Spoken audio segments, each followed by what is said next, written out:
Thank you very much. Thank you everybody for signing in. I'm going to talk about these new post-lockdown protocols for handling objects of the musical instrument collection of the university, specifically for research and performance. Next slide. These protocols are not a standalone set of rules. They are based on the health and safety guidelines of the university and also in a broader protocol developed for handling collections within the Center for Research and Collections of the university as well. So the protocols for musical instruments build upon this that has been done before. So the basic rules are handling only under express authorization. At the moment, we don't have general public handling objects. We used to have a couple of musical instruments that were available for the public, but now is not the case. We strive to minimize contact with collection, wash your hands thoroughly, face covering within the museum, 72 hours quarantine between users. I'm going to go a little more thoroughly about the quarantine later on, and clear signage about which instruments are on quarantine and record all the contacts in a log. So this is the basic rules, but next slide. St. Cecilia's Hall holds a very dynamic collection in which we maintain the functionality of some of our objects, which means we play our instruments. Not all of the instruments, not all the time, but we do allow them to be played. The sound is a paramount thing within our collection. And that means we often play our musical instruments, either for in-gallery demonstrations, for research, or for performances.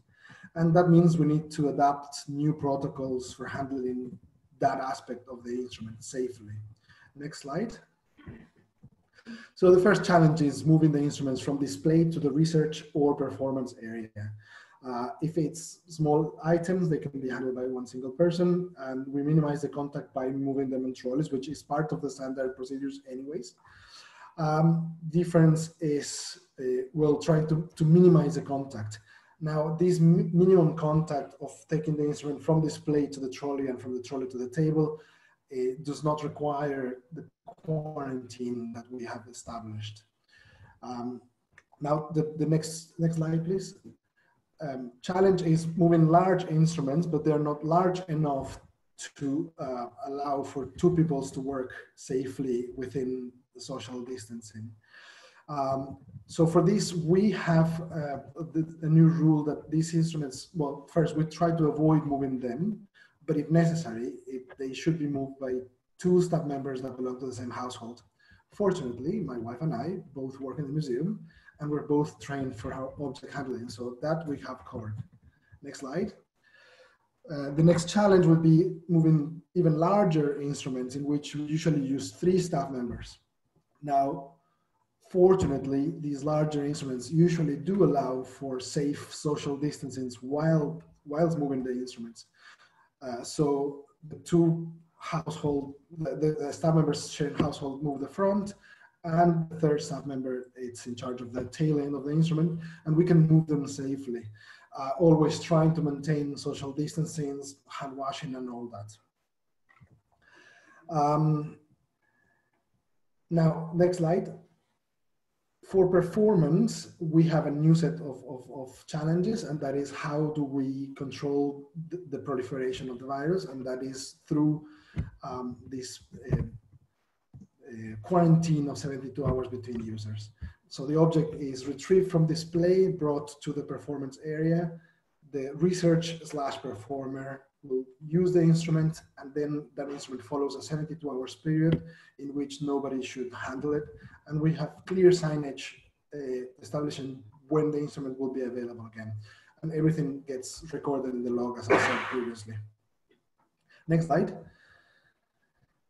A particular challenge are all wind instruments. Wind instruments have the particular challenges. Next slide. So recent research studies show that playing a wind instrument does not spread the virus much more than just normal talking. So in that side is safe. However, when playing a wind instrument, there is condensation that happens inside the tube, the conduct. And that can last several days if not properly dried.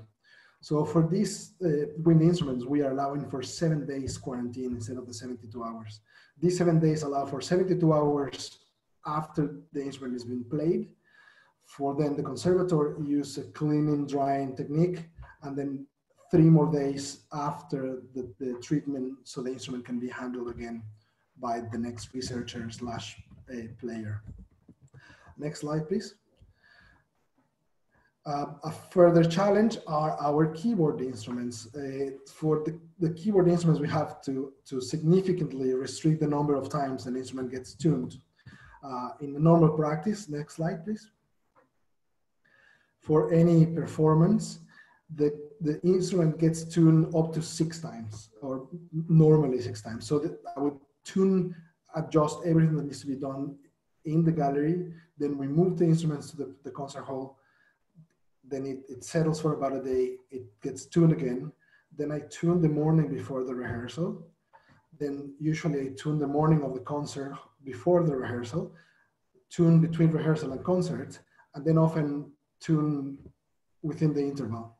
Of course, this cannot happen anymore because we cannot live 72 hours every time either I or the musician gets access to the instrument. So next slide. In the new protocols, we can only, we restrict these to 2 tunings. One that is done previously in the gallery and all the adjustments are done. Then we move the instrument to the concert hall. I tune again, and then 72 hours later, the musician has access to the instrument. This means then there is no tuning in between. So it can be up to a week before, like from the last tuning to the concert. And evidently that will affect how the tuning stays or not in the instrument. But unfortunately, there's nothing that can be done, and we need to compromise in that sense. Some musicians, some professional musicians that we know that we have had a report before, we will allow for fine tuning, no adjustment, no maintenance, just fine tuning within reason. So next slide. The other challenge is for in-gallery demonstrations. So we have 2 curators that usually give tours / demonstrations in the galleries for the public. For this, we have assigned a group of instruments for each of the curators. That way we prevent cross-contamination. And if there is need for specific instruments for a specific tour, then we need to observe again the 72 hours quarantine. If I need to tune any instrument before a tour, again, it needs to happen within the quarantine rules. After the quarantine, we have signage, and each signage has different colors, so the 3 of us know who touched it last, and that way we don't cross-contaminate, and of course everything is on the log, so we need to first refer to the log before we handle any instrument. Next slide. So we have been open since last week. We already have had quite a few tunings. We had a tour of students from St. Mary's School of Music, and so far the protocol worked just fine. As you know, the situation is quite fluid at the moment, and we shall adapt to meet the health and safety requirements and guidance to ensure that the staff and the users are safe. Thank you.